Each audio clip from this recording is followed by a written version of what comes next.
আমি চতুর্দিকের আওয়াজ বন্ধ করে দেই, পাখির আওয়াজ বন্ধ করে দেই, পশুর আওয়াজ বন্ধ করে দেই, সিএনজি ড্রাইভার আর অটো ড্রাইভারদের গাড়ি গ্যারেজে জমা দিয়ে দেই, সব দোকানদার ব্যবসায়ীরা যার যার কর্ম ছেড়ে তারা ঘরে ফিরে আসে, চতুর্দিক বন্ধ করে দেই। আল্লাহ বলেন তুমি ঘুমাবা বলে, তুমি ঘুমাবা বলে, তুমি ঘুমাবা বলে তোমার জন্য আমি দু চোখে ঘুম পাড়িয়ে দেই।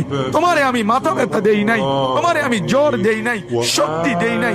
আজকের রাত এই জ্বর সর্দি থেকে মুক্ত রাখছি, তো আমি আল্লাহ তোমাকে ঘুম পাড়াবো বলে। তোমার মা অসুস্থ, বাবা অসুস্থ, ছেলে অসুস্থ, স্ত্রী অসুস্থ, যদি এমন বিপদের খবর হইতো তাইলে তুমি ঘুমাইতে পারতা না। যদি তোমার পায়ে ব্যথা হইতো, আমি 2 মাস বহু রাতকে রাত আরামসে ঘুমাইতে পারি নাই, আমার পা ভাঙে গেছিল, আমি রাতকে রাত অঝরে কাঁদতাম, আল্লাহ তুমি আমার শিফা করে দাও, সুস্থ করে দাও। তাহলে আমার বন্ধু আল্লাহ বলে বান্দা তুমি ঘুমাবার জন্য আমি রাত বানালাম, আওয়াজ স্তব্ধ করলাম, দু চোখে ঘুম পাড়িয়ে দিলাম। তুমি দেখো না বান্দা, চতুর্দিকে খাট পাওয়া যায় বাজারে, আলম পাওয়া যায়, লেফ পাওয়া যায়, তোষক পাওয়া যায়, সব তো বাজারে পাওয়া যায়, কিন্তু 2 চোখের ঘুম তো বাজারে পাওয়া যায় না। আমি ঘুম পাড়াই, আমি ঘুম পাড়াই, আমি ঘুম পাড়াই, আমি ঘুম পাড়াই। তোমার মা ঘুমায় যায়, তোমার বাপ ঘুমায় যায়, তোমার স্ত্রী ঘুমায় যায়, তোমার বন্ধুরা ঘুমায় যায়, তুমি যেই নারীকে ভালোবাসো সেও তো ঘুমায় যায়। আমি আল্লাহ আমি জেগে থাকি।